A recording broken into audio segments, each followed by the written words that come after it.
अस्सलामुअलैकुम dear student. इससे उम्मीद है आप लोग ठीक होंगे।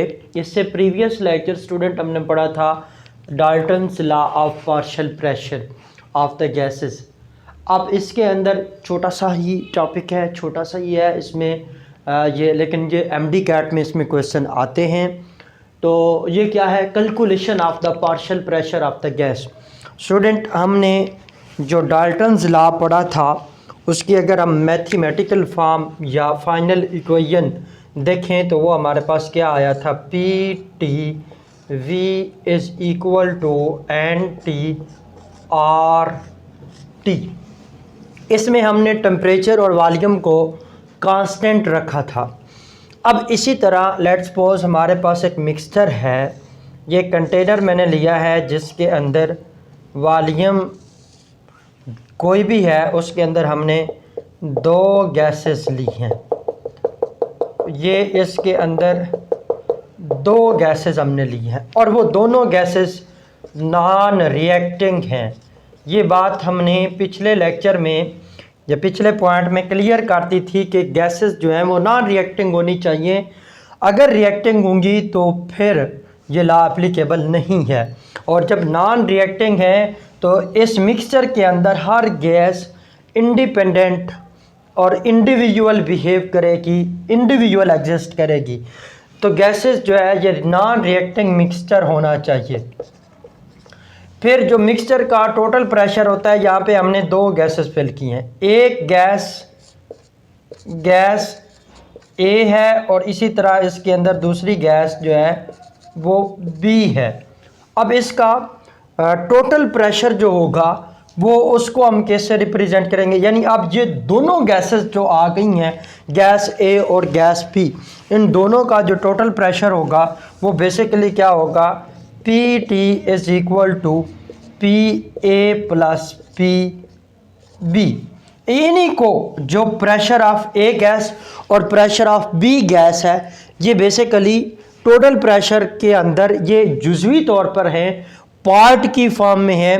तो इनको हम पार्शियल प्रेशर पी ए को हम कहते हैं partial pressure of gas A, और पी बी को हम कहते हैं partial pressure of the gas B. और ये दोनों जुज़्व, दोनों कंपोनेंट, दोनों पार्ट्स मिलकर ये मुकम्मल टोटल प्रेशर जो है वो एग्जर्ट कर रही हैं। और नॉन रिएक्टिंग गैसेस का मिक्सचर है, और इनका इसका मतलब क्या है कि इनमें कोई फोर्स ऑफ अट्रैक्शन जो है, नो फोर्स ऑफ अट्रैक्शन, इनमें अट्रैक्शन की जो फोर्स है वो नहीं है। जब अट्रैक्शन की फोर्सेस नहीं होती तो गैस जो है वो आइडियल बिहेव करती है, तो उसके ऊपर हम आइडियल गैस इक्वेशन अप्लाई कर देते हैं। इसी तरह इसका मतलब ये है कि लेट्स सपोज ये मेरे पास ये इक्वेशन 1 बन रही है, that is obtained from the final equation of the Dalton's law of partial pressure. Again ये जो गैसेस हैं ये इंडिविजुअल बिहेव कर रही हैं, इनमें कोई फोर्स ऑफ अट्रैक्शन नहीं है, इस मीन दैट ये रिएक्ट नहीं करेंगी, तो ये भी आइडियल गैस की तरह बिहेवियर देंगी। और अगर इनके ऊपर भी हम आइडियल गैस अप्लाई करें तो फिर क्या रिजल्ट आता है, P A V is equal to, अब यहाँ पे जो नंबर ऑफ मोल्स हैं, जब मैंने एक गैस को लिया है तो फिर वो ए ही आएगा, आर टी। ये कोई मेरे पास इक्वेशन 2 आई है। और इसी तरह ये किस गैस के लिए होगा, फॉर गैस ए, और इसी तरह फॉर गैस बी अगर ये इक्वेशन हम अप्लाई करें तो वो क्या बनता है, P B V is equal to N B R T. ये मेरे पास इक्वेशन जो है वो 2 है। कोई third equation let's suppose consider कर लें। अब हमने जो देखना है कि जो हमारे पास हमेशा कोई प्रोपोर्शन लेते हैं, कोई फ्रैक्शन लेते हैं, तो वो उसमें जो हम डिवाइड करते हैं वो टोटल होता है। लेट्स सपोज मैं एक ये सर्कल बना देता हूँ, इसके 4 पार्ट हैं, टोटल पार्ट इसके क्या हो गए 4, और इसमें मैंने 3 पार्ट को अब इसकी अगर आप फ्रैक्शन बनाएं ये तो 5th क्लास में, 3rd क्लास में, 2 क्लास में ऑक्सफोर्ड के सिलेबस में बच्चे को इस तरह की एक्टिविटी करवाती है। तो अगर इसको मैं देखूँ तो ये बनता है, यानी इसकी जो फ्रैक्शंस बन रही है वो 3/4 है। टोटल में से 3 पार्ट हमने सर्कल के क्या कर दी हैं। इसी तरह जब हम फ्रैक्शन लगाते हैं, फ्रैक्शन का मतलब होता है हिस्सा, पार्ट, जुज़। अगर हम जुज़ यहाँ से निकालेंगे तो उसमें जो बड़ा फैक्टर होगा वो हमेशा क्या होगा, डिविजिबल होगा। तो ये बेसिकली पार्शियल फ्रैक्चर है। एक गैस है तो एक गैस समालर है, और ये क्या है, होल मिक्सचर को रिप्रेजेंट कर रही है। ये इक्वेशन जो इस होल मिक्सचर को रिप्रेजेंट कर रही है। तो अब अगर इसकी मैं इक्वेशन लिखता हूँ तो मैं क्या करूँगा, डिवाइडिंग इक्वेशन 2/1, तो मेरे पास रिजल्ट क्या आता है, P A V is equal to NART। जब इसको मैंने डिवाइड कर दिया, PTV इज इक्वल टू, यहाँ पे मैं क्या डिवाइड करूँगा, अगेन उसी तरह NTRT। ये दोनों क्या हैं, कांस्टेंट है। टेम्परेचर और वॉल्यूम को जब हम कांस्टेंट रखते हैं तो ये मैंने आपको रिलेशन बताया था डाल्टन्स लॉ का। डाल्टन्स लॉ ये क्या है, pressure is directly proportional to number of the moles of the gases, या number of the molecules of the gases, या number of the amount of the gases. जब हम क्या रखेंगे, टेम्परेचर और वॉल्यूम को क्या कर देंगे, कांस्टेंट। अच्छा, इसके बाद फर्दर हम अपने रिजल्ट की तरफ आते हैं। ये मेरे पास जो P, बेसिकली मैंने तो पार्शियल प्रेशर फाइंड करना है, तो PA इज इक्वल टू, ये क्या बन गया, NA/NT, और ये क्या हो गया, PT को मैंने क्या कर दिया, मल्टीप्लाई कर दिया। अब देखें, ये जो मेरे पास आ रहा है इसको हम क्या कहते हैं, और जब इसको हमने डिवाइड किया था, अगेन हम दूसरी इक्वेशन में अगर देखें तो उसके अंदर भी हम यही रिजल्ट लगा सकते हैं, और इसी को हम ये लिख सकते हैं, PA is equal to XAPT। ये मैंने एक रिजल्ट ले लिया। अब इसी को अगर हमने देखना क्या है कि अगर इस XA को मैं क्या, पहले मैं थोड़ा सा XA बताता हूँ।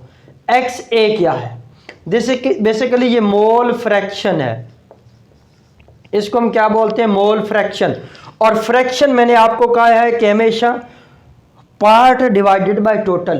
तो ये क्या है, इस मोल फ्रैक्शन को mole, number of the moles of gas A divided by the total number of the moles of the mixture, इसी को हमने क्या नाम दिया, mole fraction of the gas A। इसको हमने ऑफ ए गैस। अच्छा, अब इसी को अगर हमने अपने लफ्ज़ में लिखना है कि अगर हमारे पास जो पार्शियल प्रेशर है ये क्या है और ये किस चीज़ की इक्वल है। अगर इस इक्वेशन को हम देखें तो ये इक्वेशन हमें एक रिज़ल्ट दे रही है, इसी को हम वर्ड्स में लिखें तो मैं लिख सकता हूँ, क्या लिख सकता हूँ, the partial pressure of a gas, partial pressure of gas is equal to, अब दोनों ये टर्म्स क्या हो रही हैं, मल्टीप्लाई हो रही हैं, तो हम देख सकते हैं is equal to product of mole fraction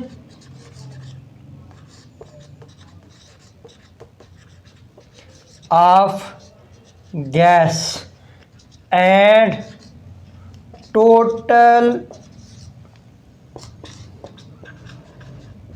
pressure of mixture. ये हम स्टेटमेंट बना दी किस चीज़ की, ये जो हमारे पास इक्वेशन आई थी उसी को हमने वर्ड्स में लिख लिया। और इसी तरह अगर हम देखें कि जैसे ये हमने किया, अगर इसी तरह इक्वेशन 3 को 1 पे डिवाइडिंग इक्वेशन 3/1, तो फिर हमारे पास क्या रिज़ल्ट आएगा, सेम इसी तरह हम रिज़ल्ट निकालेंगे। तो फिर हमारे पास जो रिज़ल्ट आता है वो आ जाएगा PB। सिमिलरली ये सारा प्रोसेस हम अगेन उसी तरह करेंगे। तो PB किस चीज़ की इक्वल होगा, ये बेसिकली बनेगा NB ओवर NT और PT, और इसी को हम यूँ भी ले सकते हैं, pressure of B gas is equal to mole fraction of B gas multiplied by total pressure exerted by the mixture. ये हमारे पास फॉर गैस B होगा, ये गैस B के लिए आ जाएगा। अब मैं थोड़ा सा मोल फ्रैक्शंस के बारे में बता देता हूँ। मोल फ्रैक्शंस को हम X से रिप्रेजेंट करते हैं, और जैसा कि मैंने ये लिखा था XA, तो ये किस चीज़ के इक्वल होगा, number of moles of A gas over divided by number of the moles of total number of the moles of the mixture. और ये टोटल किस चीज़ के इक्वल थे, Na और Na बाय NB, ये दोनों को जब हम ऐड कर देते हैं तो वो टोटल बन जाता है। ये भी नंबर ऑफ मोल्स हैं, ये भी नंबर ऑफ मोल्स हैं, तो बेसिकली जो नंबर ऑफ मोल फ्रैक्शंस है ये यूनिट लेस क्वांटिटी है, इसका कोई यूनिट नहीं होता। और अगर इसी क्वांटिटी को हमने डिफाइन करना है, इसी चीज़ को हमने अपने वर्ड्स में लेके आना है, तो फिर हम क्या बता सकते हैं, फिर हम बता सकते हैं कि it is the ratio of mole of a gas, यानी किसी भी गैस के, वो जो गैस हम A ले रहे थे या गैस B ले रहे थे, तो इसको हम वैसे भी लिख सकते हैं, it is the ratio of mole of a component. इस गैस की जगह पे हम क्या लिख सकते हैं, कंपोनेंट, क्योंकि गैस A टोटल नहीं है, वो टोटल का एक पार्ट है, एक कंपोनेंट है। To total number of moles of mixture. और अगर हम सॉल्यूशन के केस में देखेंगे तो यहाँ मिक्सचर की जगह पे हम क्या लिख देंगे, सॉल्यूशन लिख देंगे। To the total number of moles of all, total number of moles of whole mixture या ऑल कंपोनेंट्स लिख लें, ऑल कंपोनेंट्स। और जब ये गैस A के लिए मोल फ्रैक्शन हमने ये लिखी है, तो इसी तरह फॉर गैस B के लिए जो मोल फ्रैक्शन बनेगी उसको हम XB से रिप्रेजेंट करेंगे, और इसे हम क्या लिखेंगे, NB डिवाइडेड बाय NT, इसी को हम लिख देते हैं NB over NA plus NB। ये भी यूनिट लेस क्वांटिटी होगी। और मोल फ्रैक्शन, यहाँ पे कुछ ये मैंने डेफिनेशन लिखा, आगे मैं पॉइंट लिख सकता हूँ। Mole fraction,